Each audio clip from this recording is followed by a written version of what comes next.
নমস্কার, আশা করি আপনারা সবাই খুব ভালো আছেন।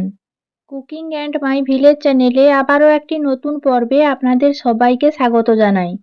প্রতিদিনের মতো আজকে আবারও নতুন রান্নার ভিডিও নিয়ে আপনাদের সামনে চলে এসেছি।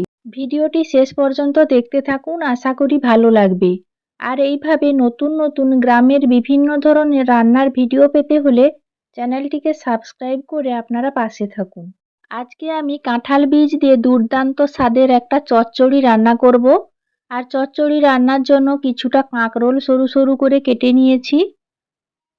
আর নিয়েছি কিছুটা আলু, আলুগুলোকেও একইভাবে সরু সরু করে কেটে নিয়েছি।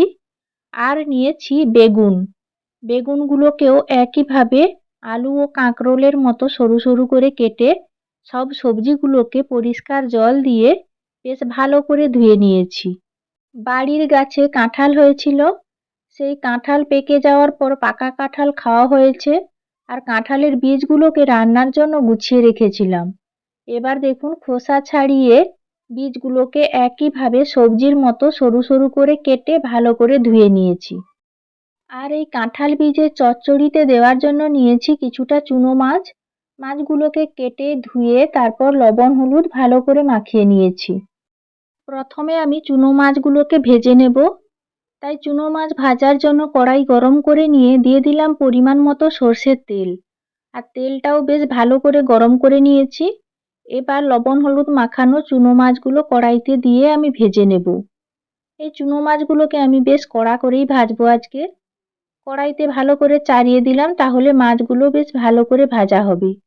আর এই চুনো মাছ ভাজার সময় আপনারা কড়াই এবং তেল দুটোই খুব ভালো করে গরম করবেন। দেখুন চুনো মাছগুলোর একদিক ভাজা হয়ে গেছে। এবার আমি উল্টে দিচ্ছি। আর এইভাবে উল্টে পাল্টে মাছগুলোর দুই দিক লাল লাল করে ভেজে নেব।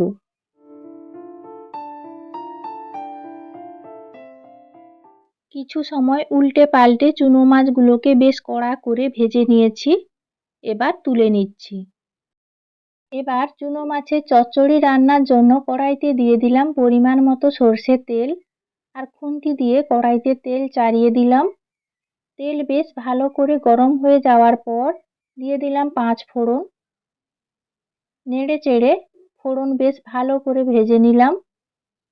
এই পর্যায়ে আমি দিয়ে দিচ্ছি কয়েকটা চেরা কাঁচা লঙ্কা, দিয়ে দিচ্ছি পেঁয়াজ কুচি। একসঙ্গেই আমি দিয়ে দিচ্ছি পরিমাণ মতো কিছুটা হলুদ গুঁড়ো, দিয়ে দিচ্ছি ঝালের জন্য কিছুটা লাল লঙ্কার গুঁড়ো, আর দিয়ে দিচ্ছি পরিমাণ মতো লবণ। এবার মশলা নাড়াচাড়া করে বেশ ভালো করে কষিয়ে নেব।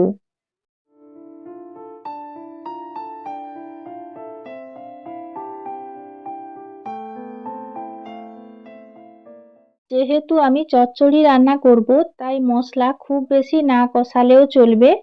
মোটামুটিভাবে কষিয়ে নিচ্ছি মশলাটা। আর মশলা থেকে কাঁচা গন্ধ চলে গেলেই হবে। আর মশলা কষানো হয়ে যাওয়ার পর আমি এক এক করে সবজিগুলো দিয়ে দেব। আর প্রথমেই আমি কাঁঠালের বীজ দেব, কারণ কাঁঠালের বীজ বেশ শক্ত আর সেদ্ধ হতেও বেশি সময় লাগবে। তাই আমি কাঁঠালের বীজগুলো প্রথমে দিয়ে দিলাম। আর কাঁঠালের বীজগুলো দিয়ে মশলার সঙ্গে আবারও বেশ ভালো করে কষিয়ে নিচ্ছি। কিছু সময় নাড়াচাড়া করে কাঁঠালের বীজগুলোকে কষিয়ে নিয়েছি। বীজগুলো হালকা ভাজা ভাজা হয়ে গেছে। এই পর্যায়ে আমি কেটে রাখা সব সবজিগুলো একসঙ্গে দিয়ে দিচ্ছি। আলু, বেগুন, কাঁকরোল সব একসঙ্গে দিয়ে আবারও বেশ ভালো করে সবজিগুলোকে কষিয়ে নিচ্ছি। আজকে আমি কাঁঠালের বীজের চচ্চড়ি রান্নাতে জল একদম অল্প পরিমাণে ব্যবহার করব। শুধুমাত্র সবজি সেদ্ধ হওয়ার মতো জল দেব। আর ঢাকা দিয়ে আর নাড়াচাড়া করে করে কষিয়ে রান্নাটা করব। আর এই রান্নার স্বাদ যে কি ভালো হয় তা আমি আপনাদের বলে বোঝাতে পারবো না। আপনারাও এইভাবে একবার বাড়িতে রান্না করবেন, দেখবেন খেতে বেশ ভালো লাগবে। কষানো হয়ে গেছে, ঢাকা লাগিয়ে দিলাম 5 মিনিটের জন্য। প্রায় 5 মিনিট পর ঢাকনা খুলে নিয়েছি। আবারও খুন্তি দিয়ে বেশ ভালো করে নাড়াচাড়া করে সবজিগুলোকে ওপর নিচ করে দিচ্ছি। আর মাঝে মাঝে ঢাকনা খুলে এইভাবে চচ্চড়িটাকে নাড়াচাড়া করতে হবে, না হলে কড়াইয়ের নিচে কিন্তু লেগে যাবে। এই কাঁঠাল বীজের মধ্যে প্রচুর পরিমাণে প্রোটিন, ভিটামিন ও ফাইবার থাকে যা আমাদের শরীরের পক্ষে খুবই উপকারী। চচ্চড়িটা বেশ ভালো করে নাড়াচাড়া করে আবারও কিছু সময়ের জন্য ঢাকা লাগিয়ে দিলাম। আজকে আমি এই চচ্চড়িতে চুনো মাছ দেব। এই চুনো মাছ খুব উপকারী একটি জিনিস। এই চুনো মাছের মধ্যে প্রচুর পরিমাণে আয়রন ও ক্যালসিয়াম থাকে। দেখুন সবজি খুব ভালোভাবে কষানো হয়ে গেছে।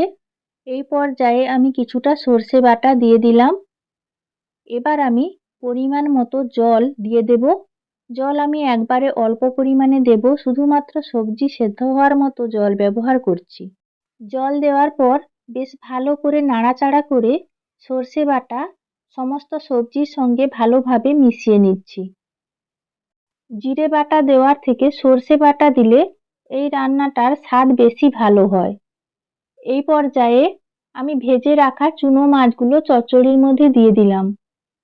নাড়াচাড়া করে চুনো মাছগুলোকে চচ্চড়ির সঙ্গে বেশ ভালো করে মিশিয়ে নিয়ে 5 মিনিটের জন্য ঢাকা লাগিয়ে দেব। তাহলে সবজিগুলো ভালোভাবে সেদ্ধ হয়ে যাবে।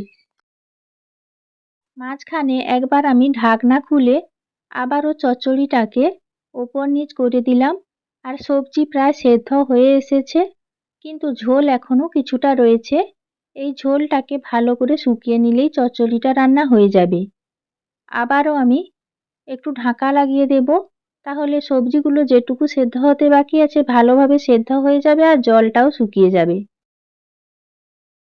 চুনো মাছ দিয়ে কাঁঠাল বীজের চচ্চড়ি রান্না হয়ে গেছে। আপনারা দেখতেই পাচ্ছেন ঝোল খুব ভালোভাবে শুকিয়ে গেছে আর বেশ মাখো মাখো হয়েছে চচ্চড়িটা। একেবারে খুব ঝরঝরে হয়নি, আবার ঝোলও নেই, ঝোলটা খুব ভালোভাবে শুকিয়ে গেছে। আর কাঁঠালের বীজ আর সবজি সব কিছু খুব ভালোভাবে সেদ্ধও হয়ে গেছে।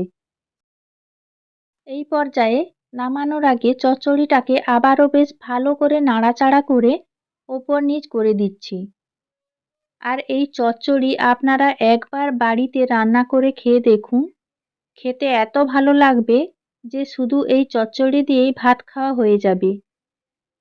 আমি এই রান্নাতে চুনো মাছ ব্যবহার করেছি, আপনারা চাইলে চিংড়ি মাছ দিয়েও এই রান্নাটা করতে পারেন। কাঁঠাল বীজের চচ্চড়ি রান্না হয়ে গেছে, এবার একটা বাটিতে তুলে নিচ্ছি। দুর্দান্ত স্বাদের চুনো মাছ, কাঁঠালের বীজ ও বিভিন্ন রকমের সবজি দিয়ে তৈরি চচ্চড়ি পরিবেশন করার জন্য রেডি হয়ে গেছে। গরম গরম এই চচ্চড়ি দিয়েই সব ভাত খাওয়া হয়ে যাবে। আশা করি রান্নার ভিডিওটি আপনাদের ভালো লেগেছে। আর এইভাবে নতুন নতুন গ্রামের রান্নার ভিডিও দেখতে হলে চ্যানেলটিকে সাবস্ক্রাইব করুন আর লাইক, শেয়ার ও কমেন্ট করে পাশে থাকার অনুরোধ রইল।